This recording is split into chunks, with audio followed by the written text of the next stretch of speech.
लेकिन जी लाहौर कलंदर्स ने अपना आखिरी पेशावर ज़ल्मी के अगेंस्ट मैच जीत कर प्लेऑफ्स में जाने की जो अपनी क्या उसको कहेंगे उम्मीदें थी, चांसेस थे, वो बड़े स्ट्रॉन्ग कर लिए हैं, बहुत स्ट्रॉन्ग। ऑलमोस्ट मेरा तो ये मानना है कि आज लाहौर कलंदर्स ने पेशावर ज़ल्मी को हरा करना प्लेऑफ्स के लिए क्वालिफाई कर लिया है। दो कि अभी भी वो डिपेंडेंट हैं उस मैच के रिज़ल्ट के ऊपर जो कि हैदराबाद और रावलपिंडी के बीच में है।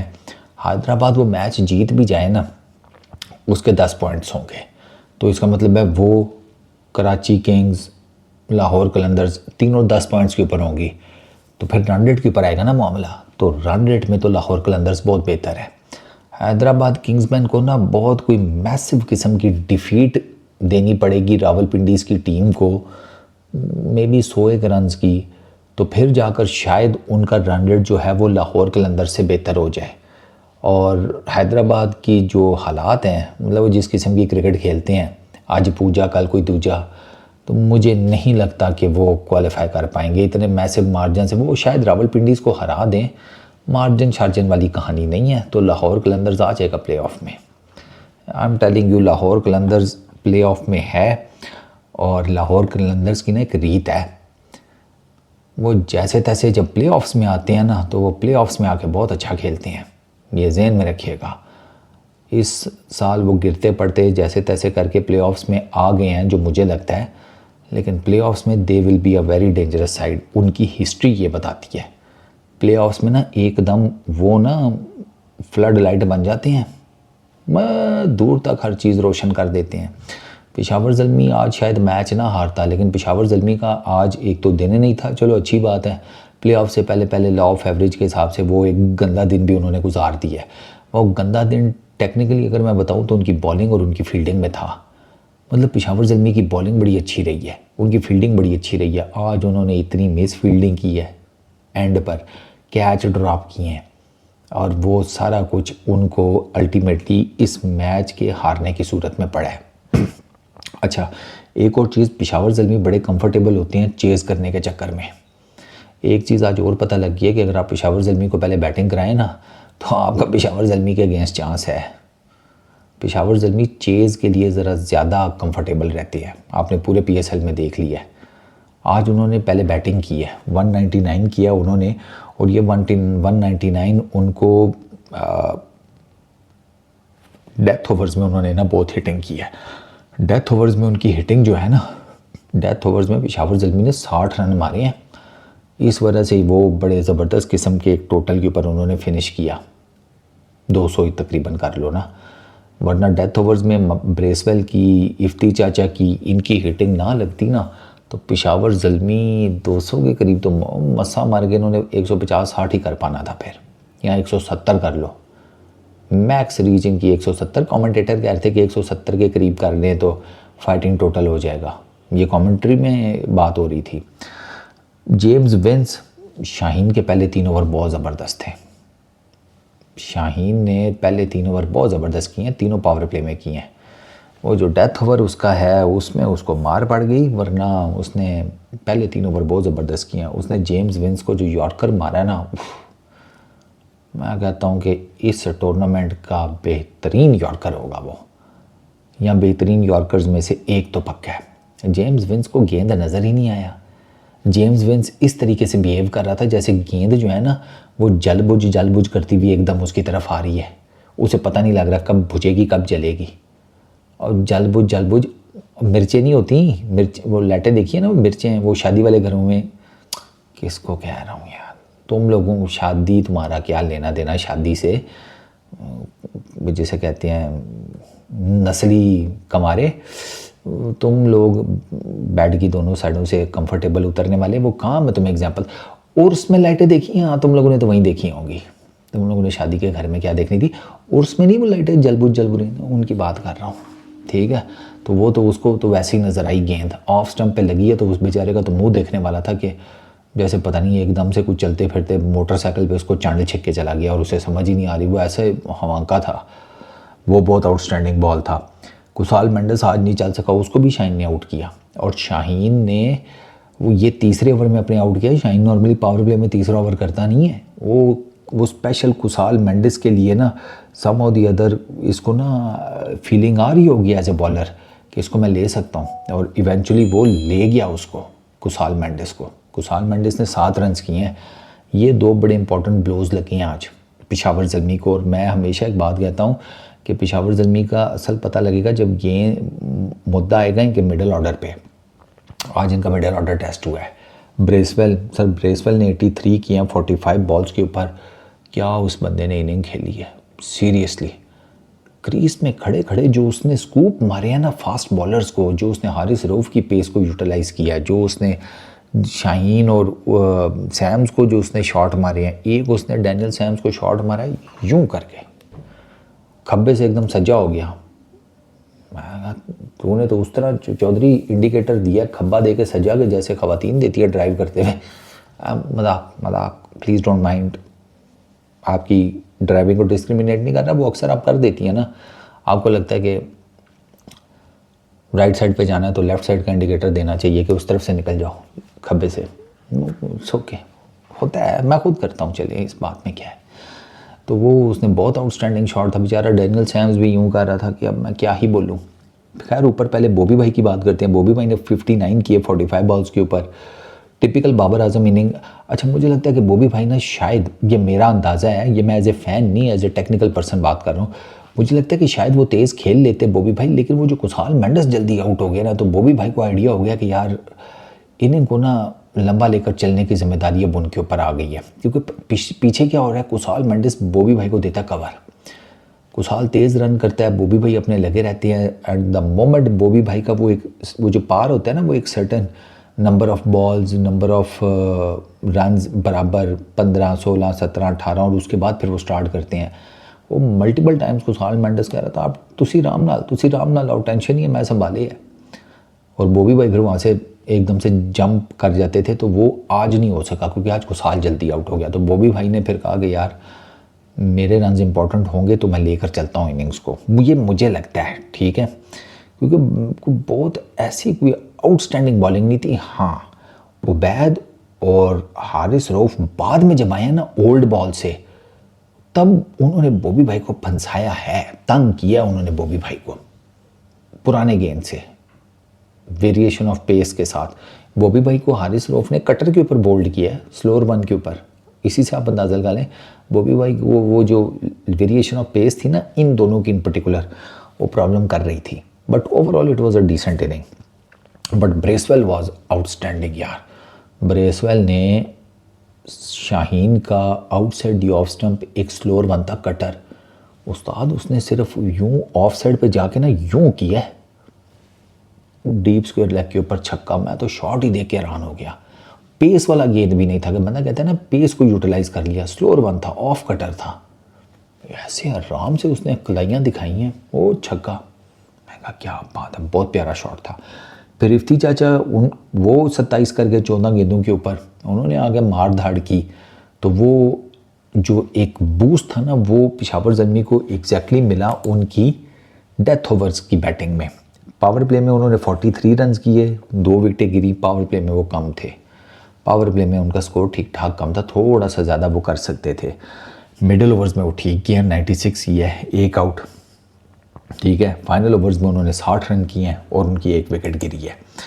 बॉलिंग में शाहीन 4 ओवर्स 36 रन 2 विकेट्स। अब शाहीन को ना आखिरी ओवर में, अल्लाह आपका भला करे, मेरा ख्याल है कोई 18-19 का फटा तो फिर भी लगा है, तो 18-19 आप 36 में से निकाल लें तो शाहीन के पहले 3 ओवर बहुत आउटस्टैंडिंग थे। आखिरी ओवर में उसको मार पड़ गई, और आखिरी ओवर में वही शाहीन को ना पता नहीं लगता मैंने किधर गेंद करनी है यार, सीरियसली। फुल टॉस है, स्लॉट में बॉलिंग, लेग साइड, जी भी वो करता है, समझ नहीं आती। उबैद 3 ओवरों में 28 run, Sams 4 over 35 run, Sikandar Raza 4 ओवरों में 32। ये मिडल ओवर्स में अपना काम दिखा गए हैं ये। Haris Rauf 4 overs 46 run 2 wicket. Haris Rauf के पहले 2 ओवरों में उसको मेरा ख्याल है 15 के 16 रन पड़े थे। आप देख लें फिर बाकी उसमें कितने रन पड़े हैं बाकी 2 ओवरों में, स्पेशली उसको लास्ट ओवर में फिर मार पड़ी है। डेथ बॉलिंग का इनका बहुत मसला है, हारिस का भी शाहीन का भी। मैंने आपको बताया ना 10 साढ़े 10 की तो इनकी इकॉनमी है, 10 के करीब हारिस रऊफ की इकॉनमी है डेथ ओवर्स में, शाहीन की 10.5 है। This is way too much. Ryan बर्ल ने कवर किया, उसको 18 रन पड़ गए, तो वो उसके बाद बॉलिंग ही नहीं करने आया। बाकी लाहौर कलंदर्स ने 200 करना था। फ़खर भाई नॉट आउट किए हैं भाई साहब, 58 किया 47 बॉल्स के ऊपर। जो काम बाबर आजम ने ऊपर किया था पेशावर ज़ल्मी की इनिंग्स में, फ़खर भाई ने वो किया है लाहौर कलंदर्स की इनिंग में। उन्होंने एक रन संभाल के रखा है, ठीक है, रन्स भी किए हैं, स्कोर भी किया है, बाउंड्रीज भी लगाई हैं, विकेट नहीं उन्होंने गिरने दी, ठीक है। और ही प्लेड वेल, इसमें कोई शक नहीं है। जहाँ जहाँ थोड़ा सा प्रेशर बनता था ना इनिशियली, फ़खर भाई आके बाउंड्री लगा देते थे, प्रेशर उतर जाता था। नईम ने 10 रन किए हैं, कोई नहीं ख़ास चला। अब्दुल्ला शफीक 25 किए 11 गेंदों के ऊपर। अब्दुल्ला शफीक अच्छा खासा खेल रहा होता है, अच्छा खासा, एकदम से ना अब्दुल्ला शफीक ऐसी शॉट मारता है। और नॉर्मली मैंने देखा है अब्दुल्ला शफीक मारता है, बाउंड्री पे कैच आउट होता है और फील्डर के हाथ में देता है, बिल्कुल कि फील्डर को हिलना ना पड़े, मेरे भाई को तकलीफ़ ना हो उसे, मैं ये आपके हाथ में पकड़ा देता हूँ। अक्सर व बेशतर इतना प्रिसाइज शॉट मारता है। तो मैं वही सोच रहा होता हूँ कि यार एबीडी इतना प्रिसाइज शॉट मारा है, फील्डर के हाथों में दे दिया। थोड़ा सा 2 मीटर खब्बे 2 मीटर सज्जे कर लेता, पुरकार पे फुटा रख के थोड़ा सा ज़रा एंगल डिफरेंट कर लेता, बाउंड्री मिल जाती। लेकिन अब्दुल्ला शफीक शॉट उसकी यार अब्दुल्ला शॉट्स बहुत कमाल की मारता है, कसम से। बंदा देखता ना, बंदा ना अश अश कर उठता है कि यार क्या बात है। अब्दुल्ला को आप शॉर्ट बॉल कर रहे हैं, वो तो वैसे ही पुल अच्छे मार लेता है। अब्दुल्ला को आपने पकड़ना है उसके बैट और पैड के बीच में जो गैप बनता है उसमें। लेकिन अब मसला है ना, अब आप पूछेंगे फारूक भाई मसला क्या? मसला ये है कि आपकी डोमेस्टिक क्रिकेट जो है ना वो खेली जाती है ड्यूक्स के बॉल से। वो भैंस की आम ड्यूक का बॉल ठीक ठाक स्विंग भी करता है, सीम भी करता है, और वो पुराना भी बड़े जिसे कहते हैं ना टाइम लगा कर होता है। इसीलिए तो आपकी डोमेस्टिक क्रिकेट में फास्ट बॉलर्स अन्नी बहेर रही होती हैं। उसकी रीज़न क्या है? ड्यूक्स का बॉल। वही आपके डोमेस्टिक के क्रिकेटर्स पीएसएल में जब आते हैं इनको पकड़ाई जाती है कोकाबुरा की बॉल। अब कोकाबुरा की बॉल तो जिसे कहते हैं बैट्समैन की गर्लफ्रेंड है भाई, ये तो सारी दुनिया को पता है। कोकाबुरा का बॉल पुराना भी जल्दी हो जाता है, उसकी सीम भी इतनी ज़्यादा प्रोमिनेंट नहीं है। इस कोकाबुरा की बॉल से ना गेंद करना आर्ट है पूरा, वो हमारे बॉलर्स फंस जाते हैं।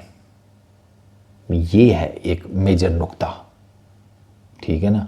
तो इसी वजह से वो अब्दुल्ला शफीक के बैट और पैड के बीच में जो वीकनेस है उसको नहीं एक्सप्लॉइट कर पाते, क्योंकि उसके लिए आपको गेंद मारकर अंदर लाना पड़ेगा।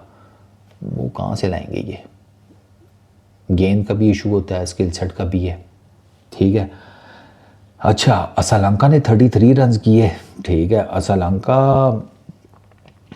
का कैच भी ड्रॉप हुआ था, ठीक है, और वो कैच हो जाता तो शायद थोड़ा ज़रा प्रेशर आ जाता, but to be very honest वो अपना काम कर गया। उसने आते साथ ही उसने गोडे रख रख के जो स्वीप मारे हैं ना, हा, मैं वही सोच रहा था, मैं कहा अंदाज़ा करो लोग, इनको अभी तक ये नहीं पता लग रहा वो गोडा रख के स्वीप मारे जा रहा है, तो उसी खाए जा रही हो। मैं कहा ये तो क्या हुकूमती पॉलिसी है, मजबूरी है आपकी कि हुकूमत जो पॉलिसी बनाएगी है जी आवाम है जी, हम हमें एक्सेप्ट करनी ही करना है। वो गोडा रख रहा है, ये उसको वहाँ पे गेंद कर रहे हैं, वो स्वीप मार रहा है। मैं कहा थोड़ा सही चल रहा है, कोई थोड़ा सा लाइन ही डिफरेंट कर लो, चलो लेंथ नहीं कर रहे हो तो लाइन तो डिफरेंट कर लो। लाइन भी नहीं किसी ने डिफरेंट की। अच्छा, इनको ना लाहौर कलंदर्स को एंड पर पकड़ा जा सकता था, लेकिन एंड के ऊपर ना इनको आप अंदाज़ा करें, इनको बूस्ट जो मिला है एंड के ऊपर वो सिकंदर रज़ा, ठीक है, और साथ उसके वो डैनियल सैम्स, वो बूस्ट इन दोनों ने दी है लाहौर की इनिंग को। और वो बूस्ट उन्होंने पता कैसा दिया? वो बूस्ट उन्होंने दिया कि इन दोनों ने 26 गेंदों के ऊपर 64 रन्स बनाए हैं, 26 बॉल्स के ऊपर 64 रन्स। 12 का जो रिक्वायर्ड रन रेट था वो 14 ओवर के बाद था।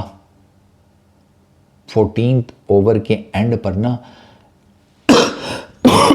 लाहौर कलंदर्स का रिक्वायर्ड रन रेट 12 का था, तकरीबन 11.83 का टू बी एग्जैक्ट, ठीक है।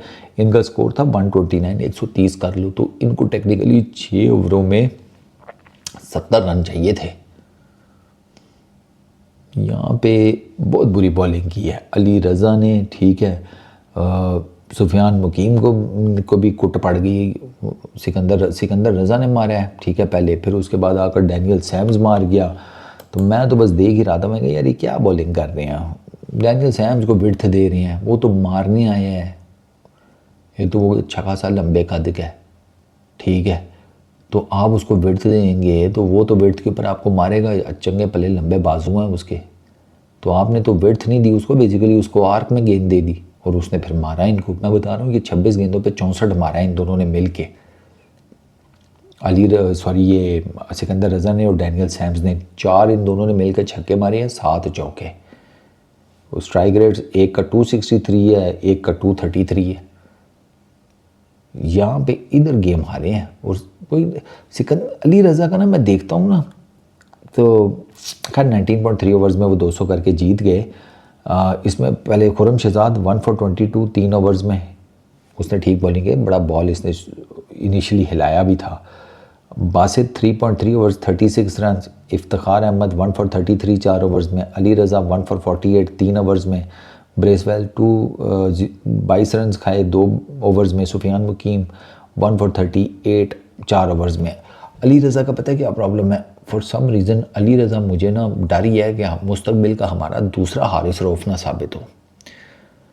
अली रज़ा को हमारे जयद किस्म के जो एक्स क्रिकेटर्स हैं वो मशवरा दे रहे हैं थोड़ा मसल्स ग्रो कर लो, लीन हो, दिस है दैट है। इस फिज़ीक के साथ वो 150 किलोमीटर मारता है, अगर वो मसल्स गेन कर लेगा तो वो कौन सा 200 किलोमीटर पर आवर पे चला जाएगा। T20 क्रिकेट में आपको लगता है कि पेस है असल जिसे कहते हैं बॉलर्स का वेपन, नहीं, खोपड़िया है, दिमाग, अकल। अली रज़ा मार खाना शुरू होता है फिर मार खाते ही जाता है, क्योंकि वो चेंज ही नहीं करता कुछ, ना वो अपनी लेंथ चेंज करता है ना वो अपनी लाइन चेंज करता है, एक ही जगह पर गेंद करता रहेगा, कुट खाता रहेगा। सेम हारिस रऊफ़ वाला उसका चक्कर कि मार पड़नी शुरू होती है, अली रज़ा पहुंचल जाता है। ठीक है यंग है, सारा कुछ है, लेकिन ये कोई चीज़ इतनी मुश्किल नहीं है सीखने के लिए। ये चीज़ इसके ऊपर अली रज़ा को काम करना पड़ेगा कि यार मुझे एक जगह से मार पड़ गई है, मैं बार बार वहीं से मार खा रहा हूँ, ये तो बेवकूफ़ी है ना। स्लॉट में बॉलिंग कर रहे हैं, स्लॉट में तो बॉलिंग करके शाइन नहीं बच पाता जो इतना एक्सपीरियंस बॉलर है। आप तो भी जुमा 8 दिन हुए हैं नए हो, तो मैं अली रज़ा बॉलर अच्छा है, लेकिन मैंने देखा कि वो ना पेस उसकी बड़ी हाई है, लेकिन उसका ना बस कोई दिन अच्छा होता है। तो मैं ना इस चीज़ पे बिलीव नहीं करता। मैं कहता हूँ कि ये नहीं होना चाहिए कि दिन अच्छा है तो चल गए। अच्छा दिन बनाओ, मेहनत करो, हर दिन अच्छा बनाओ अपनी मेहनत के बलबूते पे। नेट्स में ज़्यादा से ज़्यादा बॉलिंग करो, डिफरेंट वेरिएशंस को अपनी पक्की करो, स्लोअर वंस को मून बॉल करना शुरू करो। मुझे तो ये नहीं समझ में आती यार, 150 पेस है, मून बॉल नहीं करनी आती। वो मून बॉल फास्ट बॉलर्स का सबसे डेडली वेपन है, पता नहीं क्यों हमारे नहीं करते यार, हमारे बस वो कटर मार देते हैं। इन जैसी विकेटों पे तो कटर चल जाएगा, जहाँ बैटिंग विकेटें होती हैं कटर अगला पड़ते साथ ही पिक कर लेता है, चुक के लेग साइड पे मारता है। यॉर्कर्स की अपनी प्रैक्टिस बेहतर करो, ठीक है। यॉर्कर्स का बड़ा सिंपल सा भाई, यॉर्कर बार बार बॉल मार के बार बार प्रैक्टिस करके आएगा, ऐसे नहीं आएगा। ऐसे नहीं है कि मेरा दिल किया मैंने यॉर्कर मार दिया, नहीं। उसके लिए कि दिल किया यॉर्कर मार दिया, ये काम बुमराह करता है। बट द थिंग इज़ कि बुमराह ने भी दिल किया तो यॉर्कर मार दिया, वो मेहनत करके सीखा है, वो भी मल्टीपल पता नहीं कितनी गेंदें यॉर्कर की ट्राई करता रहता है, प्रैक्टिस करता रहता है। वो आपको करनी पड़ेंगी, आपको बार बार डिफरेंट किस्म की गेंदों को प्रैक्टिस कर करके अपने आप को पक्का करना पड़ेगा, वरना अली रज़ा को मैं बता रहा हूँ आपको T20 क्रिकेट में बहुत फेंटी पड़ने वाली है भाई साहब, इस तरह की बॉलिंग करके। अक्सर बेशतर मैं देख रहा हूँ इस PSL में इन खोचल सी विकेटों के ऊपर भी आपको कुट पड़ी है। This is not the way. खैर एनीवेज, आज पेशावर ज़ल्मी की परफॉर्मेंस पर ISOA.PK की तरह की नहीं थी, इन शॉर्ट लाहौर कलंदर्स की थी। अपना बहुत ख्याल रखना।